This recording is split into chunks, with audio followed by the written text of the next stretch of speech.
Odcinek powstał dzięki wsparciu następujących patronów. Dziękuję Wam i niech moc zawsze będzie z Wami.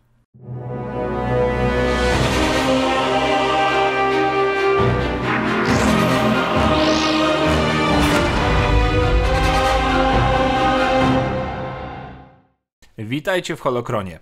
Dzisiaj zajrzymy na planetę Dantooine, a dokładniej do jednej ze świątyni Jedi, znanych też enklawami. Jaka była jej historia? Kto uczył się w jej komnatach? Przekonajmy się, materiał dotyczyć będzie w głównej mierze legend. Zapraszam. Niestety kanon, prócz tego, że daje nam znać, że taka budowla w uniwersum istnieje, nie podaje nam żadnych szczegółów, ani nawet większego skrawka historii. Zapisy o Jedi na tej planecie sięgały kilku stuleci wstecz, ale najwyraźniej zakon opuścił tę lokację do czasu wojen klonów. I tyle w tym temacie. Legendy natomiast mają bogatą historię tego miejsca. Na trawiastych równinach Dantooine mistrz Jedi Wodos Yosk-Baas szukał odpowiedniego miejsca do zbudowania centrum szkoleniowego, w którym kształciłoby się kolejne pokolenie rycerzy Jedi. Odkrywszy jaskinię wypełnioną naturalnie występującymi kryształami, niezbędnymi do wykonania miecza świetlnego, mistrz Baas wzniósł swoją akademię około 4016 lat przed rokiem zerowym, znaną odtąd jako enklawa. Nadzór nad akademią przypadł jej założycielowi, który był odpowiedzialny za szkolenie m.in. młodego Exara Kuna w zakresie sztuk mocy. Wśród innych jego uczniów byli studenci m.in. Krado oraz Sylvar. Szkolenie Kuna było priorytetem dla mistrza, ponieważ wierzył, że będzie naprawdę potężnym Jedi. Niestety, uczeń został pochłonięty przez ciemną stronę, ogłaszając się później mrocznym lordem Sithów i ostatecznie zabijając mistrza Baasa w szczytowym momencie Wielkiej Wojny Sithów na podłodze sali Senatu na Coruscant. Po śmierci Baasa, a później zakończeniu wojny, na czele enklawy stanął organ administracyjny służący jako satelita Najwyższej Rady Jedi, która niedawno ponownie zebrała się na Coruscant po zniszczeniu Ossusa. Ta rada, złożona z 4 mistrzów Jedi, miała nadzorować wszystkie potrzeby enklawy i była odpowiedzialna za zapewnienie, że jej uczniowie przestrzegają kodeksu Jedi. Rada swojego czasu zebrała się, aby przedyskutować niebezpieczeństwa stwarzane przez bestię ciemnej strony, nieżyjącego już lorda Kuna, zwaną Terentateksem. Gdy bestie nadal krążyły po wielu światach w całej Republice, Rada rozpoczęła wielkie polowanie, ogólną galaktyczną czystkę mającą uwolnić światy z obrzydliwości ciemnej strony. Gdy wojny mandaloriańskie szalały na terytoriach zewnętrznych rubieży, Rada odmówiła wsparcia Republiki w jej wysiłkach wojennych. Uważając tę decyzję za niedopuszczalną, były uczeń Dantooine, Revan, poprowadził grupę dysydentów Jedi przeciwko Mandalorianom, zbierając setki Jedi do swojej sprawy. W oszałamiającym posunięciu armia Revana pokonała Mandalorian, ogłaszając wojnę zwycięstwem Republiki. Enklawa nabrała większego znaczenia dopiero podczas wojny domowej Jedi, kiedy to stała się schronieniem dla uchodźców uciekających z planet atakowanych przez wojska Imperium Sithów.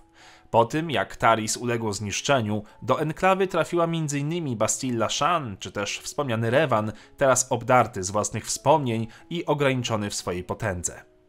Darth Malak dowiedział się jednak, że środek szkoleniowy na Dantooine wciąż działa. Rozkazał więc flocie, by namierzyła enklawę.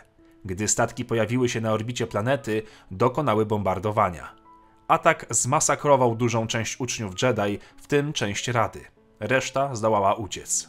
Sama budowla zaś uległa poważnym uszkodzeniom i przez kilka lat nikt nie zapuszczał się w jej puste korytarze. Ruiny enklawy przez kolejne 5 lat były sukcesywnie grabione przez lokalnych i obcych poszukiwaczy skarbów. Krótko po wydarzeniach na Onderonie i Telos IV wygnana Jedi doprowadziła do zgromadzenia odnalezionych mistrzów Jedi w odbudowanej częściowo enklawie. W kolejnych latach ruiny enklawy służyły jako miejsce spotkań dla mistrzów Jedi, gdy trzeba było omówić dalsze plany dotyczące zakonu, ale obawiano się szpiegów i zdrajców. Niedługo po bitwie o Yavin, Darth Vader wraz z oddziałem szturmowców odwiedził Dantooine, mając nadzieję na znalezienie wskazówki prowadzącej go do Luke'a Skywalkera. System obronny enklawy dał mu w kość, a on sam zdecydował się, że szukanie Skywalkera jest ważniejsze niż badanie tajemnic budowli. Wycofał się więc, obiecując, że jeszcze tu wróci. Rok po zniszczeniu Gwiazdy Śmierci, rebelianci pomimo sukcesu nadal musieli się ukrywać. Wywiad Imperium, jak i Sojuszu, wysłał swoich agentów, by odnaleźli pozostawiony przez rebeliantów w czasie ewakuacji wojsk z Dantooine holokron, skrywający w sobie listę uśpionych agentów rebelii. Według posiadanych informacji, holokron ukryty był właśnie w ruinach enklawy Jedi. A teraz nieco o samej budowli.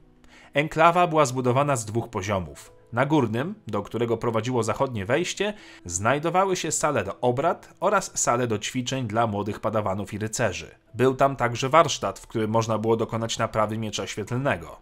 Znajdowały się tam również pokoje gościnne i niewielkie lądowisko. Do dolnego poziomu prowadziły wschodnie wrota. Udać się tam mogli jedynie członkowie zakonu oraz zaproszeni goście. Znajdował się tam ogród, sale do treningu, magazyny, audytoria, ambulatorium, czytelnia i przepastna biblioteka. Teren dookoła enklawy był zielony i zespolony z otaczającą go naturą. Budowla, mimo cywilizowanego charakteru, była osadzona mimo wszystko na dzikiej planecie, pełnej niebezpieczeństw, czyhających tuż za terenem świątyni. Na koniec garść ciekawostek. Mistrzyni Jedi imieniem Tarilok miała zostać napotkana przez Rewana w enklawie. Zgodnie z plikami gry z KOTORa, gracz miałby okazję porozmawiać z nią o wielu rzeczach, w tym o właściwościach minerału Cortosis, mandaloriańskich najeźdźcach, starożytnym Gaju, kodeksie Jedi i mistrzach Rady. W enklawie mieliśmy spotkać nawet pewnego Hata imieniem Shuma. Postać ta jednak również została wycięta. Wycięte treści z KOTORa 2 zawierały postać o imieniu Kavi, padawanki Jedi, która pozostała na niższym poziomie po bombardowaniu przez Sithów i nauczyła się kontrolować La-Y mocą. Jej losy możecie poznać dzięki fanowskiej modyfikacji The Sith Lords Restoration Project, przywracającej wycięte wątki z gry. To wszystko na dzisiaj. Mam nadzieję, że dowiedzieliście się czegoś nowego. Wbijajcie na inne moje kanały. Dziękuję za oglądanie, ukłony dla patronów i niech moc zawsze będzie z wami.